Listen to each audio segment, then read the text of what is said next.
Coming up today, Japan's highest court rules that the surviving Korean victims of the Hiroshima and Nagasaki atomic bombings are entitled to compensation from local authorities in Japan. High-level officials from South Korea, China and Japan will meet in Seoul next week to hammer out the details of a planned trilateral summit. Japan's authorities plan to salvage the fishing boat that capsized off Korea's southern coast last weekend. This as the search for the 8 people still missing enters the 5th day. Stay tuned for these stories and more.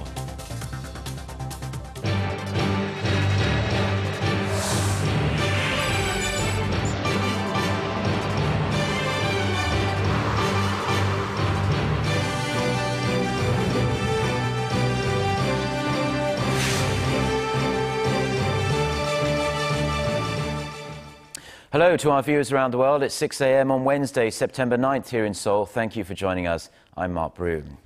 And we start with news of that landmark decision in Japan. The Japanese Supreme Court has ruled that 3 surviving Korean victims of the Hiroshima and Nagasaki atomic bombings are entitled to full compensation for their medical expenses.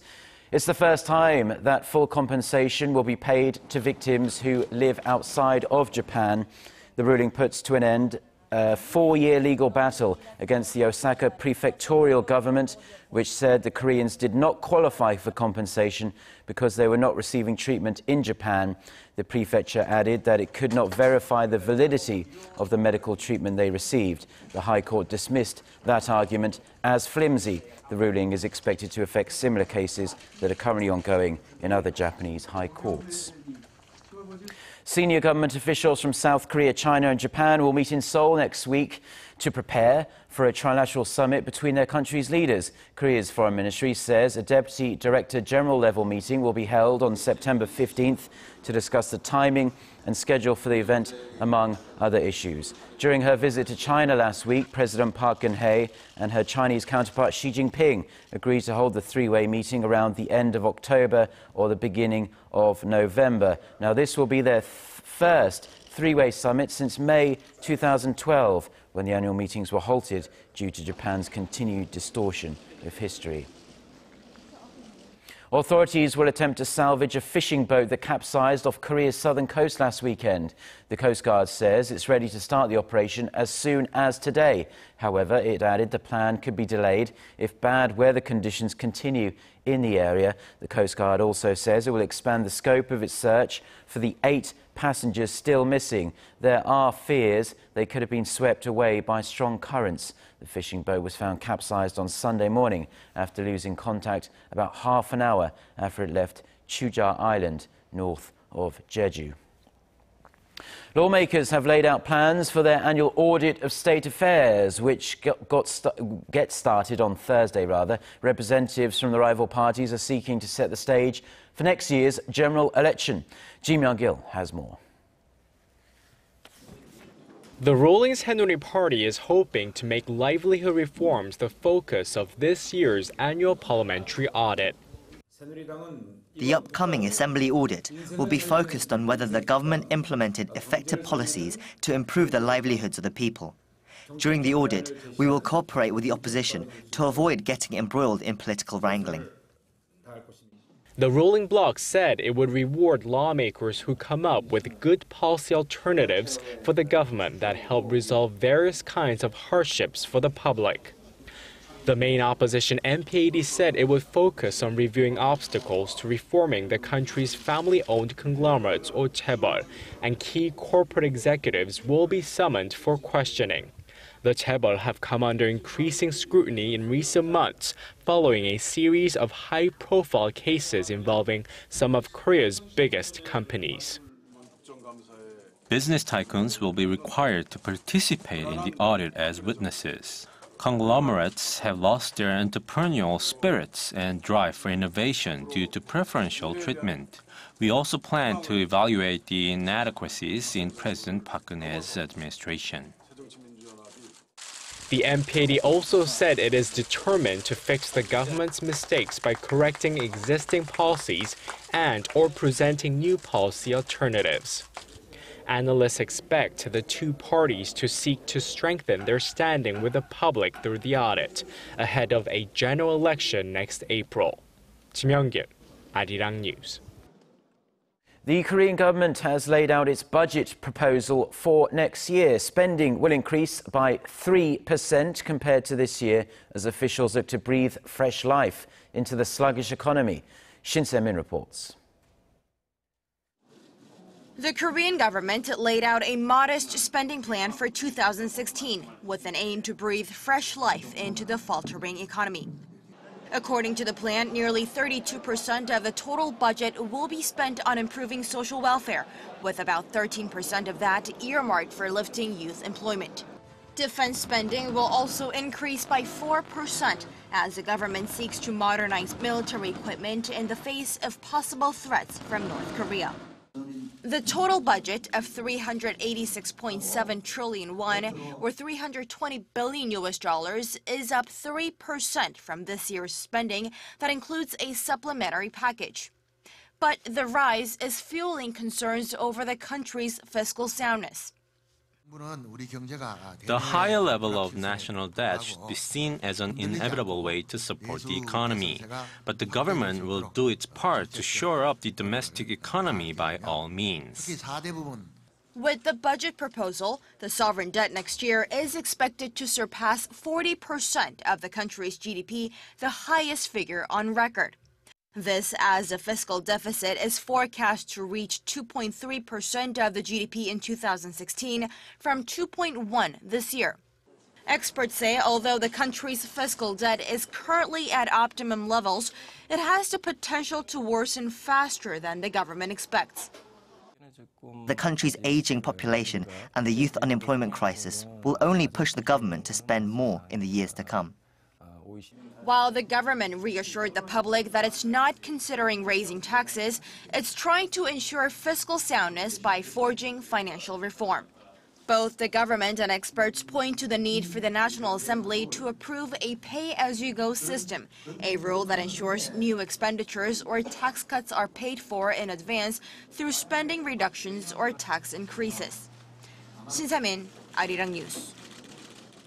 Korea is stepping up efforts to help developing countries combat infectious diseases like Ebola. Attending the Global Health Security Agenda in Seoul on Tuesday, President Park Geun-hye pledged $100 million to 13 countries like Cambodia and Peru over a 5-year period. This will begin next year. Korea hopes the move will help secure a future free from the threat of infectious diseases. Senior health officials from some 40 countries are attending the event, where they're expected to produce a so-called Seoul statement. The two Koreas reached a deal on Tuesday to hold highly anticipated reunions for war-separated families late next month. It took nearly an entire day to reach a compromise, but we now know the date, location and scale of the event. Hwang Sang-hee reports. The two Koreas agreed Tuesday to hold their planned set of reunions for war-separated families from October 20th to 26th at North Korea's Mount Kumgang Resort.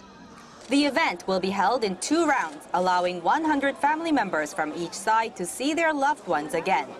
This includes South Korean war prisoners and abductees captured by the North.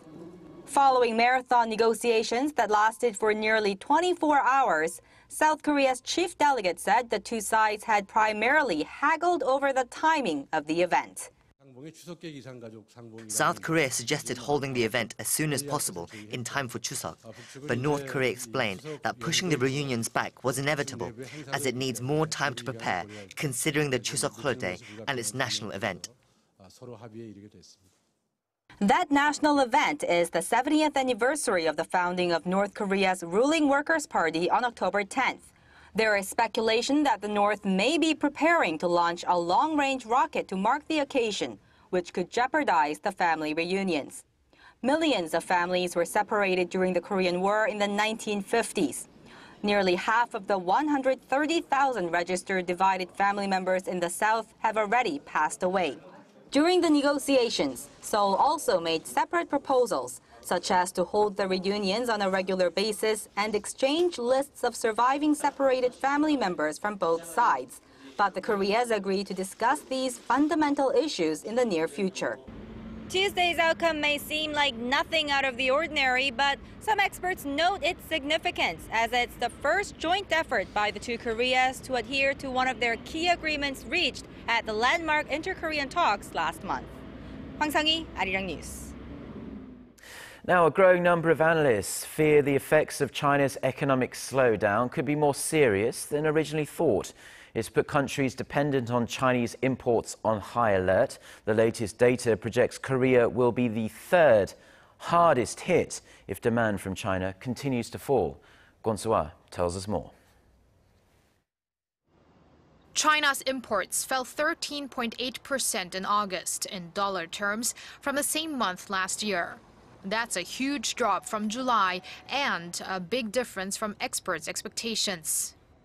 China's exports also experienced a 5.5% drop last month. With China's trade figures continuing the downward trend, there are concerns that the already substantial impact on countries intimately tied to China could bring further dark clouds in their economic growth. China's imports were down 14.6% over the first 7 months of the year from the same period in the previous year. According to an analysis by The Guardian, if the level of decline stays the same for the rest of the year, New Zealand and Australia would be the countries hit the hardest, with their GDP expected to drop by 1.9% and 1.7% respectively. And Korea, which exports around a quarter of its outbound shipments to China, would be the third most affected country, with a 1% decline in its GDP and a loss of almost $13.9 billion in exports. China's devaluation of its currency has raised its price competitiveness in the export market. But for Korea, the move poses a growing threat to key export items such as ships, steel, and electronics. Experts say since Beijing's recent policies haven't shown any significant effects yet, there is a chance it could further devalue the yuan later this year, which means Korea will have to defend itself with new export strategies. Kwon Soo-ah, Arirang News.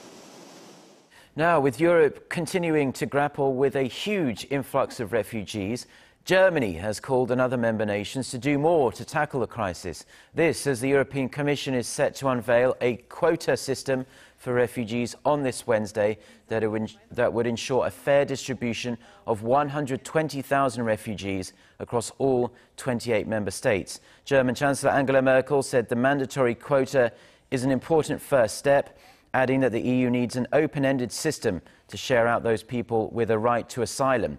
The International Organization for Migration has revealed that almost 2,800 refugees have died so far this year attempting to cross the Mediterranean into Europe. That's 500 more deaths than the same period last year. Japanese Prime Minister Shinzo Abe on Tuesday won a second term as head of Japan's ruling Liberal Democratic Party. His straightforward appointment puts him on track for at least 3 more years in the nation's top political post. Lee Soo-eun reports.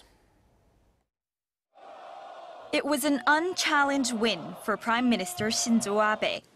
Noda Seiko, his only potential rival, gave up on the election to head the ruling Liberal Democratic Party after she was unable to garner the support of 20 lawmakers needed to run for the post. I decided to give up the election for the chief position because of my shortcomings. The rare reappointment puts Abe in a favorable position to keep his post as prime minister until 2018. Unless the lower house of parliament is dissolved before then and the LDP fails to win the next general election. In the meantime, Abe said he would continue to push for controversial legislation which allows Japanese troops to fight overseas for the first time since World War II. There is still important legislation left at the parliament. I plan to work in solidarity with the party to pass the bill. Abe's aggressive drive doesn't stop there. It's one of his main goals to revise Japan's post-war peace constitution, despite heavy public opposition. The prime minister also vowed to devote the second term to Abenomics in order to drive through major initiatives to rebuild the country's economy. whether Abe will keep his seat still remains unclear in the face of divided public opinion over his aggressive reforms and his stimulus policies. 이수은, Arirang News. Now, South Korea looks firmly on course to make their 9th straight appearance at the World Cup finals following a comfortable 3-0 win in Lebanon. The team has now made a perfect start to the qualifying campaign to sit atop of Group G with 9 points ahead of Kuwait on goal difference. Jang Hyun-soo bagged the first goal in Tuesday's match, slotting home a penalty in the 26th minute. South Korea only had to wait another 4 minutes before the next goal, with the Lebanon player putting the ball into his own net. And midfielder Kwon Chang-hoon completed the easy victory with a third goal in the second half. South Korea next travel to Kuwait for a top-of-the-table clash on October 8th.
Well, that's all we have for now. Do have a great day, and thank you as always for tuning in to Arirang News. Until next time, goodbye.